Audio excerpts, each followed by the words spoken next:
Iran நடத்திய தாக்குதலில் மீண்டும் அமெரிக்க படையினர் காயமடைந்திருக்கிறார்கள். இந்த சம்பவம் எங்கே நடந்திருக்குன்னு பார்த்தீங்கன்னு சொன்னால் சவுதி அரேபியாவில் நடந்திருக்குது. ஏற்கனவே நாங்கள் செய்திகளில் சொன்னாங்க, சவுதி அரேபியாவில் இருக்கக்கூடிய பிரின்ஸ் சுல்தான் விமானப்படை தளம் தாக்குதலுக்கு உள்ளானு சொல்லி ஈரானில் இருந்து அனுப்பப்பட்ட ட்ரோன்கள் மூலம் அது தாக்கப்பட்டன்னு சொல்லி.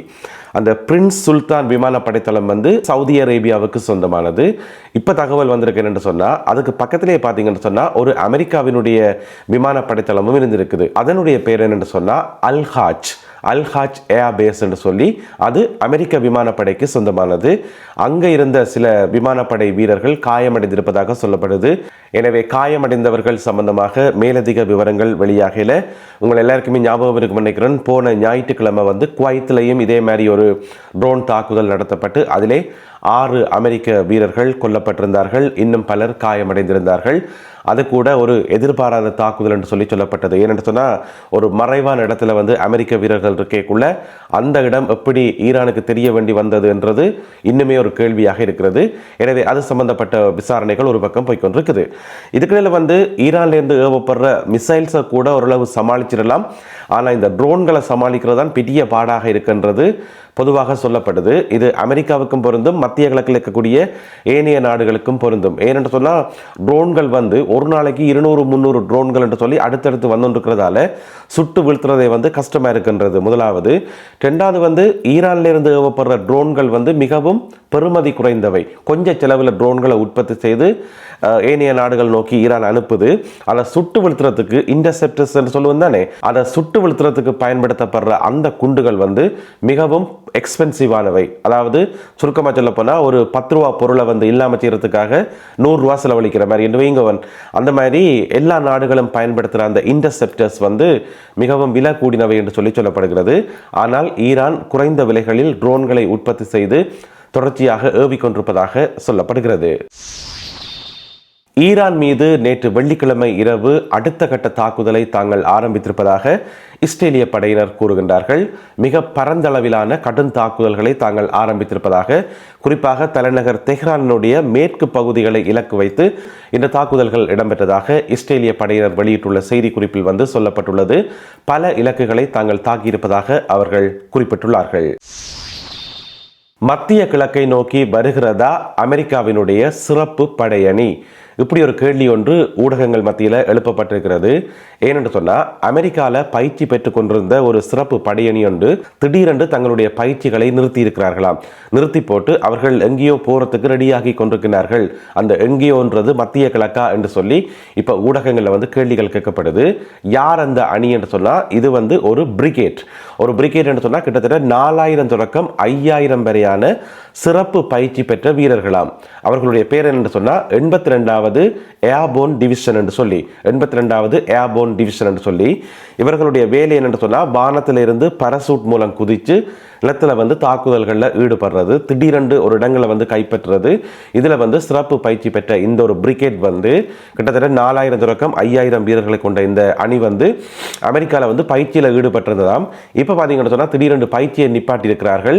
எனவே ஏன் அந்த பயிற்சி நிறுத்தப்பட்டது? ஒருவேளை இந்த அணி மத்திய கிழக்கு நோக்கி நகரப்போதா என்ற சந்தேகம் ஊடகங்களில் கேட்கப்பட்டிருக்கிறது. ஆனால் அமெரிக்க அரசாங்கம் இது சம்பந்தமாக எந்த ஒரு தகவலையும் சொல்லல. இது ஒரு பக்கம். அடுத்தது பார்த்தீங்கன்னு சொன்னால், இந்த சிறப்பு அணி இருக்குத்தானே, இவர்களுக்கு இந்த உலகத்தின் எந்த மூலையிலும் இறங்கி தாக்குதல் நடத்துவார்கள். ஆனால் 18 மணி நேரத்துக்கு முன்பாக சொல்லணுமாம். 18 மணி நேரம் அட்வான்ஸாக சொன்னால் சரி, அதுக்கு குயிக்காக ரெடியாகி அந்த தாக்குதலை அவர்கள் நடத்த முடியும் என்று சொல்லப்படுகிறது. அந்த மாதிரியான பயிற்சிகளை பெற்ற ஒரு அணி என்று சொல்லி, எனவே இவர்கள் மத்திய கிழக்கு நோக்கி நகர்த்தப்படுவார்களா, ஈரானில் தரையிறங்குவார்களா என்கின்ற கேள்வி பலமாக எழுப்பப்பட்டது. இதுக்கிடையில் அமெரிக்க ஜனாதிபதி டொனால்ட் ட்ரம்ப் அவர்கள் இந்த சண்டே ஆரம்பித்த நாளில் அமெரிக்க படை தரையிறங்குமா என்ற கேட்கப்பட்ட கேள்விக்கு சிச்சி இறங்க வேண்டிய அவசியமே இல்லை, இந்த சண்டை 2-3 நாள்லேயே முடிவுக்கு வந்துடும், 24 மணி நேரத்தில் 48 மணி நேரத்தில் முடிவுக்கு வந்துடும் தான் சொல்லிக் கொண்டவர். ஆனால் இப்போ பார்த்தீங்கன்னு சொன்னால் அவற்றை டோன் கொஞ்சம் கொஞ்சம் மாறுதான். இல்லை இது கஷ்டம் போலாங்க கிடக்குது, போக போக இறுகி கொண்டு தான் போகுது போல கிடக்குது. எனவே தரையில் கொண்ட படையை இறக்கினா மட்டும்தான் எதையாவது செய்யலாம் என்ற ஒரு எண்ணத்துக்கு அமெரிக்க ஜனாதிபதி டொனால்ட் ட்ரம்ப் அவர்கள் கொஞ்சம் கொஞ்சமாக நகர்ந்து கொண்டிருப்பதாகவும் சொல்லப்படுது. எனவே என்னதான் நடக்க போகுதுன்றதை பொறுத்திருந்து பார்ப்போம்.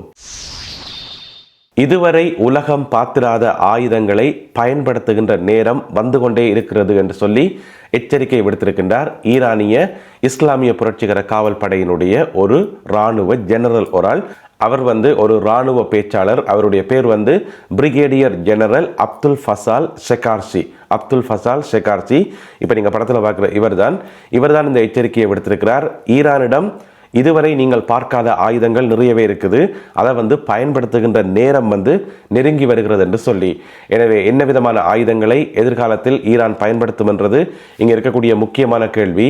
இப்போ என்னதான் ஈரானினுடைய ஆயுத வளங்கள் அளிக்கப்பட்டிருக்குன்னு சொன்னாலுமே கூட இன்னும் எங்களுக்கு தெரியாமல், உலகத்துக்கு தெரியாமல் எங்கெங்கெல்லாம் ஆயுதங்கள் பதுக்கி வைக்கப்பட்டிருக்கோ என்ற சந்தேகமும் எல்லார் மத்தியிலையும் இருக்குது.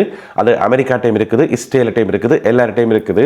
எனவே அந்த ஆயுதங்கள் பயன்படுத்தப்படும் போதுதான் அதை உலகம் அறிஞ்சு கொள்ளக்கூடியதாக இருக்கும். எனவே இராணுவ ஜெனரல் இந்த எச்சரிக்கையை விடுத்திருக்கின்றார். அது மட்டும் இல்லாமல் குர்திஸ் போராளிகளுக்கும் அவர் ஒரு எச்சரிக்கையை விடுத்திருக்கிறார். என்னென்னு சொன்னால், குர்திஸ் போராளிகளை அமெரிக்கா பயன்படுத்தி தரைவழியான தாக்குதலுக்கு ஈடுபடுத்தலாம் என்று சொல்லி இப்போ அரசியல் புரசலான செய்திகள் வந்தொன்றுக்கு தானே. அதனால தான் இந்த எச்சரிக்கை விடுக்கப்பட்டிருக்கிறது. குர்திஸ் போராளிகளுக்கு ஈரானில் எக்காரணம் கொண்டும் கால் வைக்கக்கூடாது. சும்மா அமெரிக்கா சொல்லுது என்று சொல்லி அமெரிக்காண்ட பேச்சை கடிஞ்ச வந்தீங்கன்னு சொன்னால் உங்களுக்கு சவக்குழி காத்திருக்கிறது என்று சொல்லி மீண்டும் ஈரான் தரப்பில் இந்த பிரிகேடியர் எச்சரிக்கை விடுத்துள்ளார்.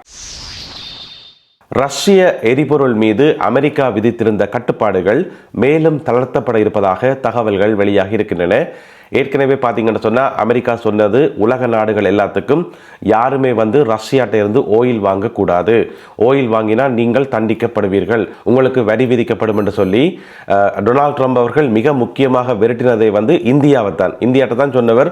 எந்த காரணம் கொண்டும் ரஷ்யாட்ட இருந்து ஓயில் வாங்கக்கூடாதுன்னு சொல்லி, அதாவது இந்த நாட்டாம படத்தில் வர மாதிரி ரஷ்யாவை ஊரை விட்டே தள்ளி வைக்கிறேன், ரஷ்யாவோட யாரும் அண்ணன் தம்பி பழகக்கூடாது, பழகினா உங்களையும் ஊரை விட்டு தள்ளி வைப்பேன்ற மாதிரி டொனால்ட் ட்ரம்ப் எல்லா நாடுகளுக்கும் எச்சரிக்கை விடுத்தவர். இப்போ பார்த்தீங்கன்னு சொன்னால் அதை தளர்த்த வேண்டிய கட்டாயம் வந்திருக்கு. என்னன்னு சொன்னால், மத்திய கிழக்கில் எரிபொருள் உற்பத்தி குறைஞ்சோண்டே போகுது. இன்னும் கொஞ்ச நாள் போனால் உற்பத்தி முற்றுமுழுதாக நிறுத்தப்படுறதுக்கான வாய்ப்புகளும் இருக்குன்னு சொல்லப்படுகிறது. ஒரு பக்கம் சர்வதேச சந்தையில் எரிபொருட்களினுடைய விலைகள் அதிகரிச்சோண்டு போகுது. எனவே ஆட்டோமேட்டிக்காக ரஷ்யாவுக்கான தடைகளை நீக்க வேண்டிய தேவை வந்திருக்கிறது. இப்போ இந்தியாவுக்கான அனுமதி முழுமையாக கொடுக்கப்பட்டிருக்கிறது.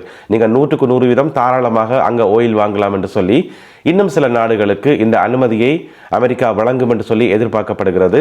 30 நாட்களுக்கு, முதல் கட்டமாக 30 நாட்களுக்கு இந்த அனுமதி பல நாடுகளுக்கு வழங்கப்பட உள்ளதாம். அமெரிக்காவில் இருந்து மிக பிரம்மாண்டமான ஒரு ராட்சச விமானம் ஒன்று இங்கே பிரித்தானியாவுக்கு பறந்து இப்பொழுது தரையிறக்கப்பட்டிருக்கிறது. இது அமெரிக்காவினுடைய விமானப்படையில் இருக்கக்கூடிய மிக பிரம்மாண்டமான விமானம். ஒரே நேரத்தில் 24 க்ரூஸ் மிசைல்ஸை சுமந்து வரக்கூடிய ஒரு பெரிய விமானமாம். இப்போ நீங்கள் வீடியோவில் பார்க்குற மாதிரி இது இப்போ யூகேல தரையிறக்கப்பட்டிருக்கிறது நேற்று வெள்ளிக்கிழமை இரவு. மிக விரைவில் இங்கிருந்து ஈரான் நோக்கி அனுப்பப்படும் என்று சொல்லி, ஏனென்று சொன்னால் பிரித்தானிய பிரதமர் கியர் ஸ்டார்மர் இப்போதானே அனுமதி கொடுத்திருக்கிறார் பிரித்தானியாவினுடைய பேஸ் எல்லாத்தையும் அமெரிக்கா யூஸ் பண்ணலாம் என்று சொல்லி. அதனை அடுத்து தான் இந்த விமானம் தரையிறங்கி இருக்கிறது. இந்த விமானத்தினுடைய அகலம் பார்த்தீங்கன்னு சொன்னால் 41 மீட்டர் அகலம் என்று சொல்லப்படுகிறது. 86 தொன் எடையுள்ளது இந்த விமானம். தாக்குதல் நடத்தைக்குள்ள, அதாவது ஹிட்டிங் ஸ்பீட் என்று சொல்லுவோம், தாக்குதல் நடத்தைக்குள்ள மணிக்கு 900 கிலோமீட்டர் வேகத்தில் பறந்து போய் தாக்குதல் நடத்துமாம் என்று சொல்லப்படுது. இந்த விமானத்தினுடைய கெப்பாசிட்டியை நாங்கள் புரிஞ்சு கொள்ளணும் என்று சொன்னால், எங்களுக்கு நல்லா பழக்கமானது 2 விமானங்கள். இது ஒன்று கிஃபிர், மற்றது மிக். இந்த 2 விமானங்களும் எங்களுக்கு நல்லா அத்துப்படி. அதாவது வானத்தில் பறந்து வரைக்குள்ள அந்த சத்தத்தை வச்சே நாங்கள் சொல்லுவோம் பறந்து வாரது கிஃபிரா மிக்கான்னு சொல்லி. அந்த அளவுக்கு நாங்கள் எக்ஸ்பர்ட்ன்றது உங்கள் எல்லாருக்குமே தெரியும். அப்போ அதில் மிக் விமானம் பார்த்தீங்கன்னு சொன்னால் அதனுடைய மேக்சிமம் அந்த வெடிமருந்து capacity 4000 kilo. Kfir maximum 6000 kilo. எனவே அவ்வளோதான் அந்த விமானங்களினுடைய மேக்சிமம் வெடிபொருள் கெப்பாசிட்டி. ஆனால் இந்த விமானம் ஒரே தடவையில் 75000 கிலோகிராம் வெடிகுண்டுகளை அதாவது 24 க்ரூஸ் மிசைல்ஸை காவிக்கொண்டு போகுமாம். அதை கொண்டு ஆட்ட தலையில் போட போதோ தெரியல. அந்த விமானம் இப்போ யூகேல தரையிறங்கி இருக்கிறது. மிக விரைவில் இங்கிருந்து புறப்பட்டு ஈரானை நோக்கி அது செல்லும் என்று சொல்லி எதிர்பார்க்கப்படுகிறது. நல்லது அன்பான உறவுகளே, இத்துடன் இன்றைய செய்திகளும் தகவல்களும் நிறைவு பெறுகின்றன. போர்க்களத்திலிருந்து மேலும் தகவல்கள் கிடைக்கின்ற போது அவற்றையெல்லாம் தொகுத்துக்கொண்டு இன்னும் ஒரு காணொளியில் உங்களை நான் சந்திக்கின்றேன். அதுவரை நன்றி, வணக்கம்.